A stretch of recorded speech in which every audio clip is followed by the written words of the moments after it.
கரூரில் பள்ளிக்கு தாமதமாக வந்த 7ஆம் வகுப்பு மாணவனை உடற்கல்வி ஆசிரியர் பெரம்பால் அடித்ததில் காயமடைந்து மருத்துவமனையில் சிகிச்சைக்காக அனுமதிக்கப்பட்டுள்ளான்.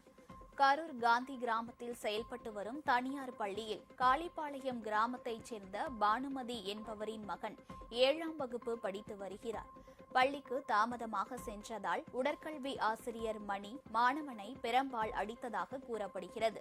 இதில் மாணவனுக்கு கை, கால், முதுகு என அனைத்து பகுதிகளும் தடுப்புகள் ஏற்பட்டுள்ளது.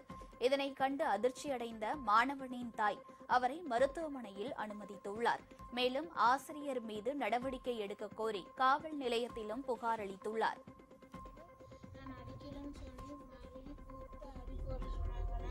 போட்டுட்டு அப்புறம் போகணும்னு சொல்லிட்டாங்கண்ணா. அப்புறம் ரம்யா மேம் வந்து ஈவினிங் வந்து அம்மாட்ட போயெல்லாம் சொல்லக்கூடாது அப்படின்னு கீழே சொல்லணும். அழுகாச்சு கீழே வந்துச்சுன்னா உள்ள கீழே பாத்ரூமில் கீழே போய் மூஞ்சி தொடச்சிக்கணும் அப்படின்னு சொன்னாங்கண்ணா. நான் அப்புறம் என்னை கூப்பிட்டு எனக்கு மட்டும் கொஞ்சம் எக்ஸ்ட்ரா அடிங்க அப்படின்னு மேம் சொன்னாங்கண்ணா.